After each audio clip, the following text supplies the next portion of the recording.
Yes. So after the discussions on the different components of the environmental factors, so another topic for the discussion in Unit 1 is environmental analysis. अब हामीले यति धेरै कुराहरू गरिसक्यौं हामीले business environment भनेको के हो भन्ने कुरा गर्यौं यसका फिचर्सहरू यसको इम्पोर्टेन्सहरू हाइलाइटेड पोइन्ट्सहरू डिस्कसन गरिसक्यौं हामीले बिजनेस इन्भाइरोन्मेन्ट सिस्टमलाई पनि सिस्टमेटिकली असेसमेन्ट गर्यौं प्लस हामीले के गर्यौं डिफरेन्ट इन्भाइरोन्मेन्टल कम्पोनेन्ट्सहरूलाई त्यसलाई आइडेन्टिफाई गर्ने त्यसका एक्जाम्पल्सहरू के हुन सक्छ र त्यसको इम्प्याक्ट चाहिँ के हुन सक्छ अर्गनाइजेसनल परफर्मेन्समा भनेर स्टडी गर्यौं त्यसपछि अर्को लजिकल टपिक इन युनिट 1 चाहिँ इन्भाइरोन्मेन्टल एनालिसिस भन्ने छ अब म्यानेजरहरूले यसको इम्प्याक्ट हुन्छ भनेर हामीले अघि केही केसेसहरू पनि हेर्यौं हामीले याहूको एक्जाम्पल दियौं हैन डिफरेन्ट अर्गनाइजेसन्स नेभीज कन्टेक्स्टमा पनि नेभीको बिस्कुट्सहरू छ इभन सेल्सबेरीहरू छ यिनीहरू जुन पोजिसनमा हुनु पर्थ्यो यिनीहरूको ओरिजिनको हिसाबले हैन यिनीहरूको जुन एउटा अब्जेक्टिभ थियो लङ टर्म अब्जेक्टिभ थियो त्यो हिसाबले जति पनि कम्पनीजहरू छ जुन पोजिसनमा हुनुपर्ने थियो त्यो अवस्थामा उनीहरू भइराखेको छैन एउटा कारण के हुन्छ भने because they are not able to handle the changing circumstances of environment एकदम ऱ्यापिडली चेन्ज भइराखेको हुन्छ almost everything keeps on changing everything जस्तो हामीले योभन्दा पहिला पनि कुरा गरिसकेका छौं टेक्नोलोजीमा यति धेरै चेन्जहरू हुँदो रहेछ हैन अनि हामीले सोशल प्याटर्नमा कल्चरल प्याटर्नमा पनि यति धेरै चेन्जहरू हुन्छ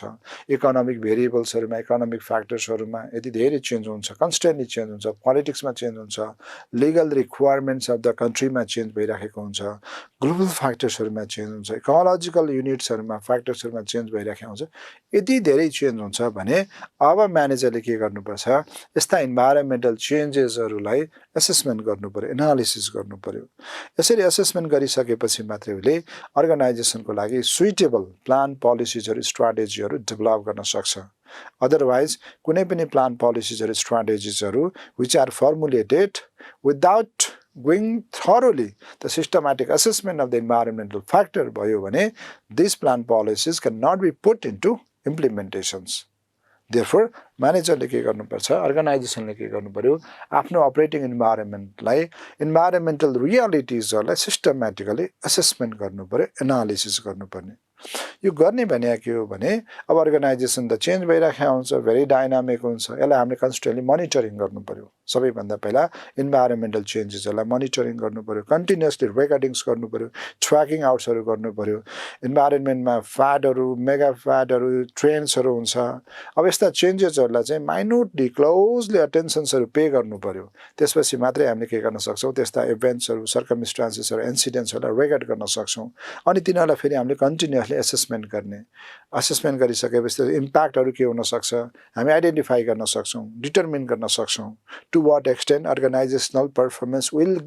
going to be affected due to the those changes भनेर हामीले स्टडी गर्न सक्छौं र इभेन्चुअली हामीले एउटा प्रोफाइल डेभलप गर्न सक्छौं जहाँ हामीले सिनारियो पनि क्रिएट गर्न सक्छौं फ्युचर सिनारियो हैन हाम्रो अर्गनाइजेसन 10 वर्षपछि 15 वर्षपछि 20 वर्षपछि कस्तो पोजिसनमा हुन्छ कुन स्ट्र्याटेजिक पोजिसनमा हुन्छ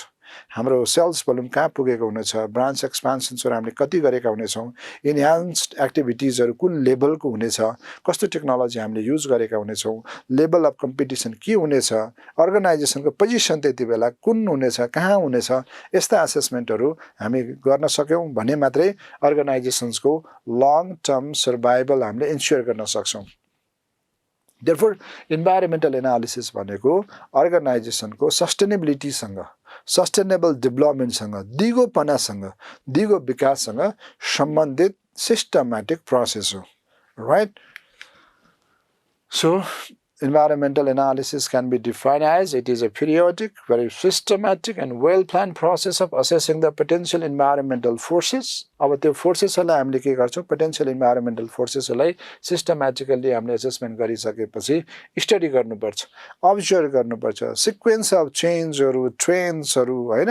इन्भाइरोन्मेन्टल फ्याक्टर्समा हुने कुनै पनि इन्सिडेन्ट्सहरु इभेन्ट्सहरु सर्कमस्टान्सेसहरु हामीले के गर्नुपर्छ अब्जर्भ गर्नुपर्छ मोनिटरिङ गरिराख्नुपर्छ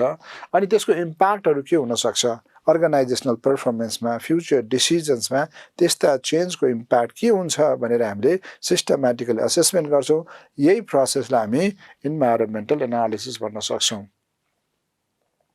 र इन्भाइरोन्मेन्टल एनालिसिस अर्गनाइजेसनल कन्टेक्स्टमा जहिले पनि के हुन्छ एकदम अब्जेक्टिभ फोकस्ड हुन्छ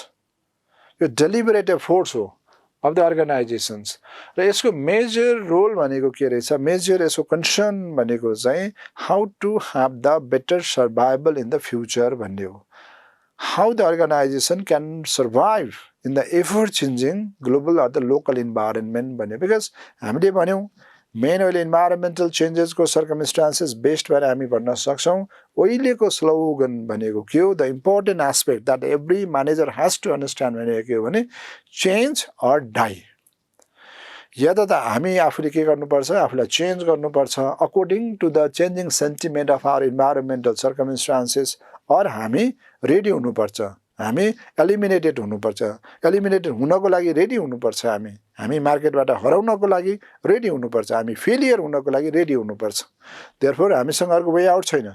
इधर हामीले के गर्नुपर्ने छ, इन्भाइरोमेन्टल चेन्जलाई एडाप्ट गर्नुपर्ने छ, होइन भने हामी के हुनेछौँ, चेन्जले हामीलाई एडाप्ट गरिदिनेछ. जब चेन्जले अर्गनाइजेसनलाई एडाप्ट गर्छ, so there is no presence of the business houses, business organisations in the environment. सोसाइटीमा इन्भाइरोमेन्टमा चाहिँ हाम्रो प्रेजेन्स हुँदैन, हामी समाप्त हुन्छौँ. अर्गनाइजेसन्सहरू के हुन्छन् त, they will be the failure organisations. Therefore यसको मेजर अब्जेक्टिभ भनेको how to ensure the sustainable development of the organisation in long run भन्ने हो.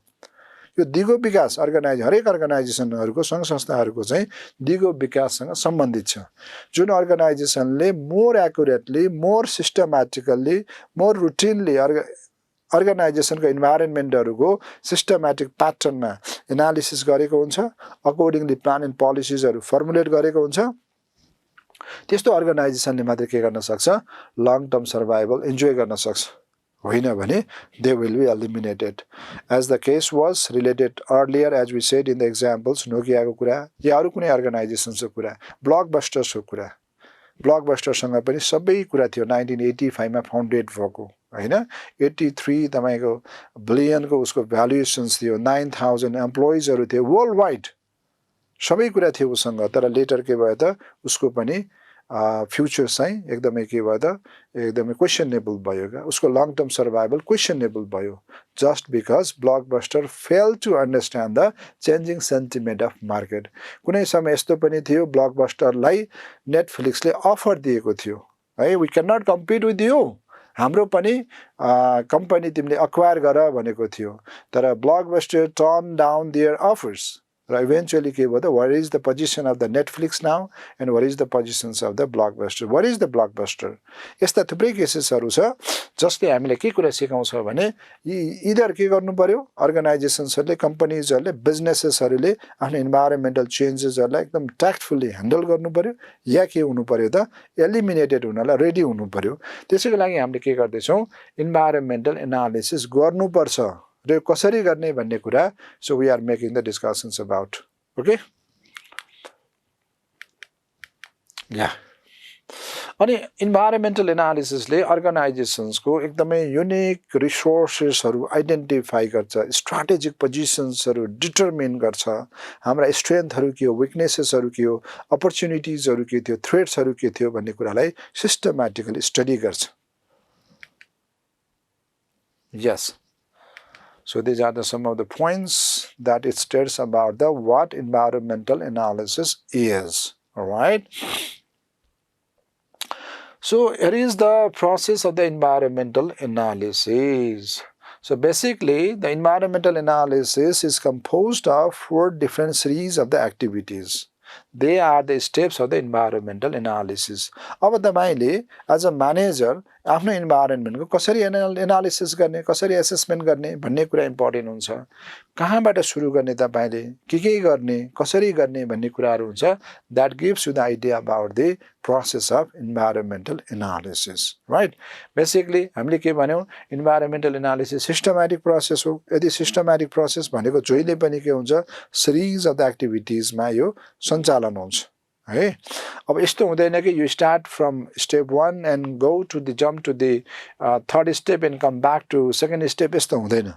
जहिले पनि प्रोसेस के हुन्छ, सिक्वेन्सियल अर्डरमा हुन्छ, सिस्टमेटिक प्याटर्नमा हुन्छ. राइट. सो अब इन्भाइरोमेन्टल एनालिसिसलाई 4वटा स्टेप्सहरूमा हामी स्टडी गर्न सक्छौँ. The first step is about the environmental scanning. Second step भनेको environmental monitoring. र third step भनेको environmental assessment. र fourth भनेको environmental forecasting भन्ने हो. Right? So what we do in the environmental scanning? First step. Environment scanning means it is a systematic act of obtaining the various types of the informations relating to the environment from the market. हामीले के गर्छौं स्क्यानिङमा अर्गनाइजेसनको operating environment related different इन्फर्मेसन्सहरु varieties of the इन्फर्मेसन्सहरु gather गर्छौं collection गर्छौं त्यसलाई हामी के गर्छौं त अन्डरस्ट्यान्ड गर्छौं हैन आफ्नो इन्भाइरोन्मेन्टको विषयमा हामी स्टडी गर्छौं एनालिसिस गर्छौं त्यसको डिग्री एट विच त्यसको इम्प्याक्ट के होला अर्गनाइजेसनमा भनेर हामीले सिस्टमेटिकली असेसमेन्ट गर्छौं र eventually environmental threat and opportunity profile हामी डेभलप गर्छौं राइट त्यसलाई के भन्छौं हामी इन्भाइरोन्मेन्ट स्क्यानिङ भन्छौं आजको कन्टेक्स्टमा the most important aspect of the organisation भनेको के हो भने all the managers need to be very effective and dynamic scanner.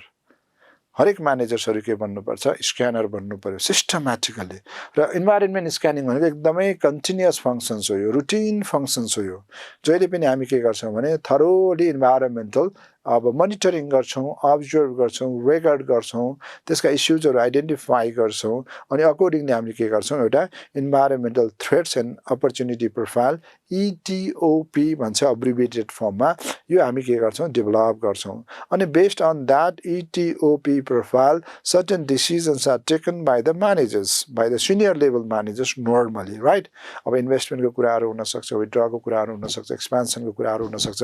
New product development को कुरा हुन सक्छ प्रोडक्ट डाइभर्सिफिकेसन को कुराहरु हुन सक्छ राइट एक्विजिसन को कुराहरु हुन सक्छ व्हाटएभर यस्ता different types of the decisions are taken based on the that profile developed at the end of the environmental scanning र इन्भाइरोन्मेन्टल स्क्यानिङमा हामीले दुई तीनवटा इम्पोर्टेन्ट अब कुराहरु यहाँ बुझ्नुपर्छ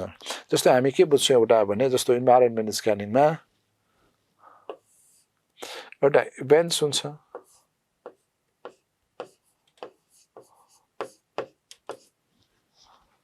ट्रेन्ड्स हुन्छ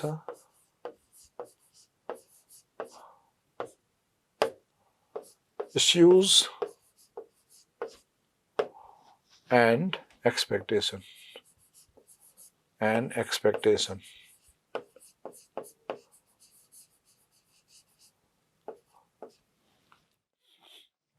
So these are the factors the managers need to consider in the environmental scanning process. हामी इभेन्ट्स को कुरा गर्छौं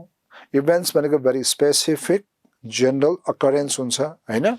that takes place in the environment trends भनेको sequence of change भनेको direction of change यो पनि हामीले के गर्नुपर्छ मोनिटरिङ गर्नुपर्छ इभेन्ट्स भने फर एक्जाम्पल हामीले गभर्नमेन्ट अफ नेपालले 2079 मंसिर 4 गते एउटा जनरल इलेक्सन गर्न खोजिराखेको छ प्लान गरेको छ Nepal government is all set to have the poll right अब election poll हुन्छ in coming Mangsir 4th of Mangsir यो भनेको this is the examples of event भयो sometimes government also calls different types of the programs हरु हुन्छ seminars हरु हुन्छ summit हरु हुन्छ जस्तो हामीले in 2019 Nepal government organized the investment summit त्यसलाई पनि हामी इभेन्ट्स मान्न सक्छौं राइट ट्रेन्ड्स भनेको general sequence of change in the environment भन्ने भयो इन्भाइरोन्मेन्टको डाइरेक्सन अफ चेन्ज के भइराखेको छ जस्तो हामी इलेक्सनको कुरा गर्यौं यो भन्दा पहिला इलेक्सन कहिले गरेको थियो हैन पछि कहिले हुन्छ जस्तो कन्स्टिट्युसन अफ नेपालले एभ्री 5 इयर्समा पिरियडिक इलेक्सन गर्नुस् भनेछ गर्नुपर्छ भनेको छ यो भनेको के भयो भने सिक्वेन्स अफ चेन्ज भयो हामी कहिले कहिले इलेक्सन गर्छौं यो भन्दा पहिला पनि हामीले लास्ट वैशाखमा के गर्यौं लोकल लेभल्स को इलेक्शन्स गर्यौं या 2017 मा पनि हामीले के गरेका थियौं इन्भेस्टमेन्ट समिट गरेका थियौं 2019 मा पनि गर्यौं एकदम पर्पसफुल थियो यो हैन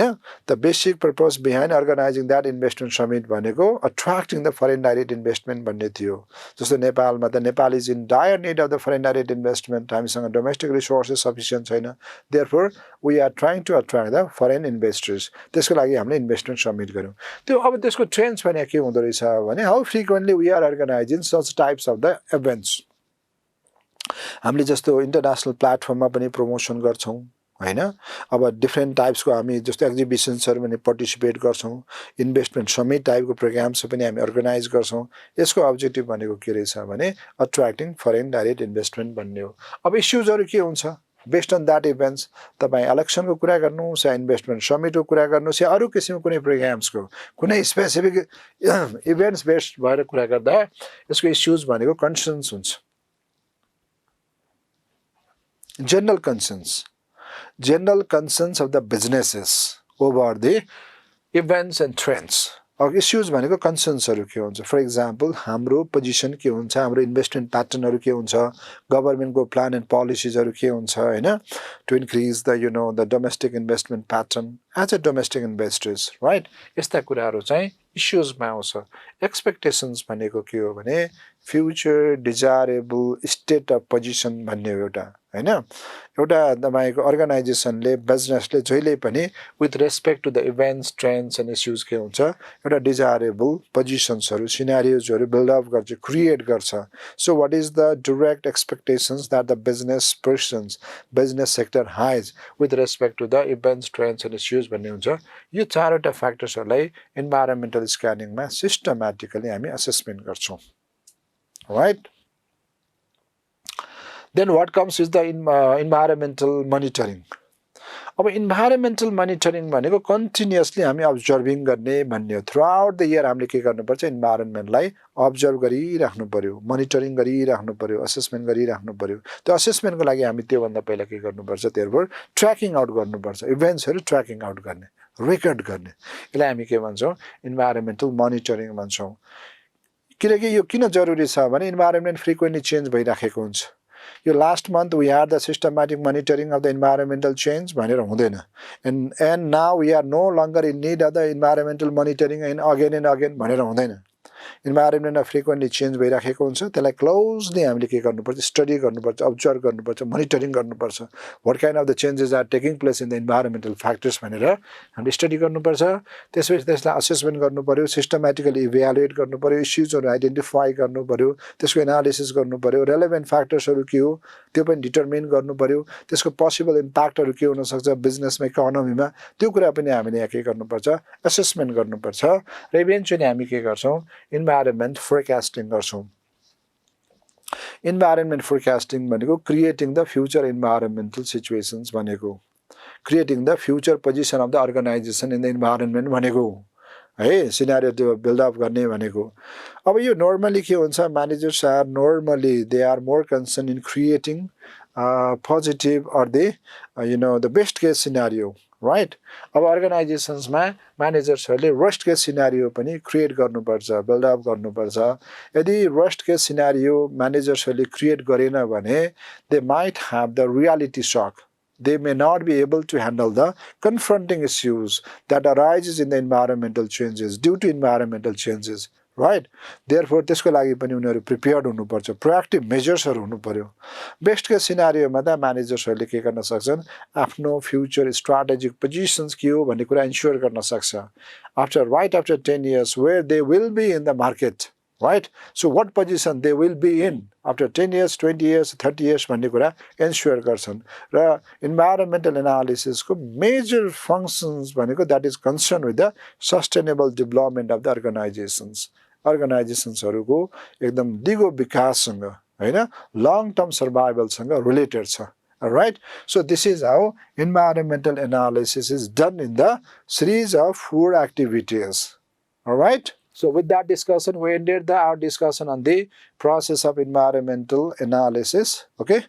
and we end the discussions right here so see you again